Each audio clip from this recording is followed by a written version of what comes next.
welcome to the recording of this week's STEAM Tuesday activity. For those of you who missed it, our flying animals, similar to one we did last year. The things you'll need to do this are a picture of an animal that you've maybe downloaded from the internet, if it's a coloring page that you color and then cut out, 2 pieces of string, one that's maybe 6 to 8 inches long, and one that might be 5 to 6 feet long, depending on how long you want it to be, 1 balloon, a clothespin, a straw, and some Scotch tape.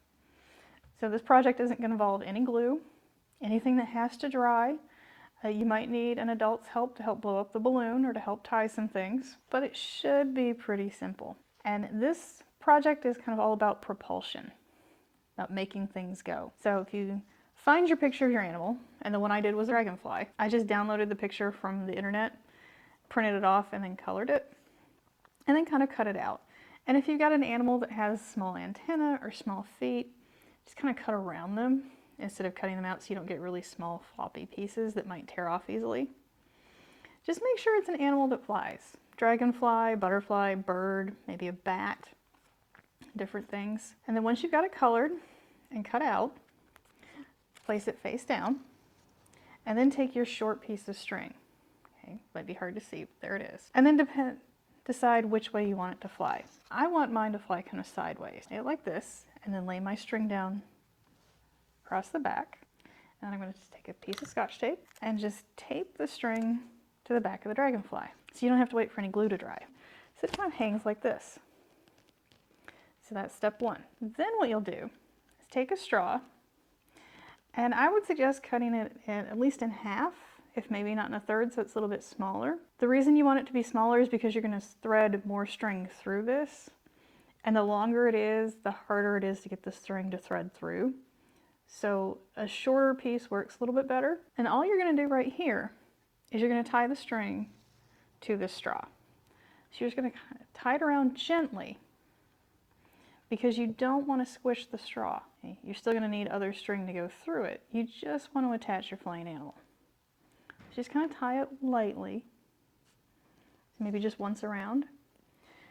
And if you want to make sure it's secure, that's where you can take another piece of Scotch tape and just wrap some tape around it. So then it's taped to the straw and it shouldn't move. And at this point it might look a little bit like a puppet or a marionette that you can move with the straw, but it should hang like this.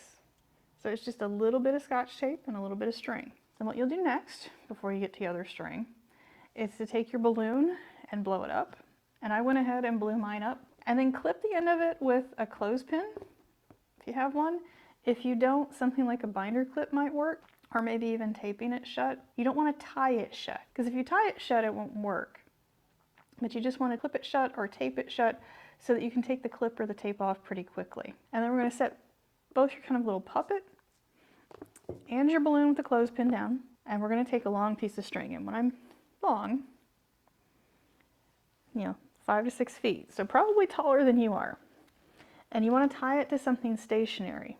Tie one end maybe to the back of a chair if you're doing it inside, or if you're outside, to a railing on a porch or to a fence post, or maybe even to a small tree limb. And if you're doing it outside, you can really make it long. I've just tied mine to a little piece of furniture here in the room, and I want to show you how this works to get up. So I have tied my string to a little piece of furniture. And the string's about 5 feet long or so. It's about as tall as I am. And then we're going to take our puppet, what looks like our little puppet, and that short piece of straw, and you're going to thread it onto this longer string. This is why this piece of straw might need to be a little bit shorter.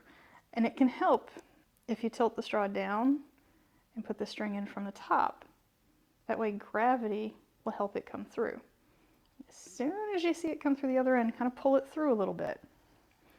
You can pull it through as much as you can, because you can always pull it back later, but you want to make sure it doesn't get sucked back into the straw and then come out the other side, and you'll have to rethread it. So we're going to set this down, and we're going to get another piece of tape, and then we're going to attach our balloon to it. Our balloon is going to kind of give it the propulsion. So like this, it kind of works like a zip line, and it'll slide along the string. So if you angle it up, gravity will help take it down. The balloon is going to give it a little bit more energy, so it'll make it go faster. So take your balloon that's already clipped, just kind of put your tape along the bottom of the straw. Don't wrap it around, just kind of wrap it around halfway so you still got pieces of tape left. And then take your balloon, find a good spot and tape your straw to the balloon. So it kind of looks like this. And this is why you want to go ahead and already thread through the balloon, or thread through the straw, because it's a little easier to thread the straw before it's taped to the balloon than after. And with gravity, it's okay, your balloon might fall over a little bit. That's fine. If it does this, it's okay. It's still going to make it fly. It's just because the balloon's a little heavy. I'm going to stretch it all the way to the back. This is why we've got the clothespin, because you want to be able to let it go really quickly. It's better to do this outside if you can, because remember, if you blow up a balloon, it's your air going into it, it's your breath, and sometimes your spit. So when we let go of it and it deflates, it's going to kick it all back out onto you. So you don't want to necessarily do this around a lot of other people or in a small space where you've got a lot of other people's breaths coming out, especially right now. We should be okay at the moment. So I'm going to let the clip go. We're going to see what happens. Not as quickly, kind of blew a little bit, but you see our insect made it to the other end. It kind of helped push it. So that's the propulsion. The air in the balloon is stored energy, and when you let the clip go, that stored energy comes out, and so it makes it move down the string. If you didn't have it on the string, it'd just kind of fly around the room. You saw how the balloon tried to do that anyway. The string gives it a track, kind of like some of those rides you see at amusement parks where the car stays on the track so it can't go very far.